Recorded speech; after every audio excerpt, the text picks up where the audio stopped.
Hi friends, சிகப்பரிசி மாவு கொழக்கட்டை எப்படி செய்கிறதுன்னு பார்க்கலாம் வாங்க. நான் வந்து கிருஷ்ணா பிராண்டே கடையில் வாங்கின மாவு தான் சிகப்பரிசி மாவு கொழக்கட்டை மாவுன்னு வாங்கியிருக்கேன்.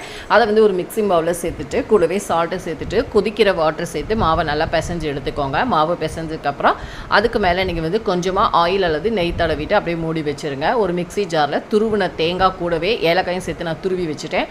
அது கூடவே பொடித்த வெல்லம் சேர்த்துட்டு குறைப்பாக கொஞ்சம் பவுட்ரு பண்ணி எடுத்துக்கிட்டு கொழக்கட்டை வந்து மோல்டு எதுவும் இல்லாமல் நான் இன்றைக்கி கையிலே தான் செய்கிறேன். கையில் நெய் அல்லது ஆயில் தடவிக்கோங்க. இந்த மாதிரி நல்லா மாவு எடுத்துகிட்டு அதில் உள்ள பூரணம் வச்சுட்டு மடிச்சுட்டு நீங்கள் வந்து இட்லி அண்டால வேக வச்சு எடுத்துக்கலாம். நான் வந்து இட்லி தட்டில் ஆயில் அப்ளை பண்ணிவிட்டு அது மேலே வச்சுருக்கேன். இது வந்து ஒரு 10லேருந்து 15 நிமிஷம் நமக்கு வெந்தால் போதும். சூப்பராக ரெடி ஆயிடும். இது ஒரு ஹெல்த்தியான ஈவினிங் ஸ்நாக்ஸாக செஞ்சு கொடுக்கலாம். குழந்தைங்க கண்டிப்பாக விரும்பி சாப்பிடுவாங்க. இது வந்து ரொம்ப ஒரு ஹெல்த்தியான கொழக்கட்டை தாங்க. கண்டிப்பாக ட்ரை பண்ணி பாருங்கள். வீடியோஸை லைக் அண்ட் ஷேர் பண்ணுங்கள். கவிதாஸ் கிச்சனுக்கு சப்ஸ்கிரைப் பண்ணிக்கோங்க. தேங்க்யூ.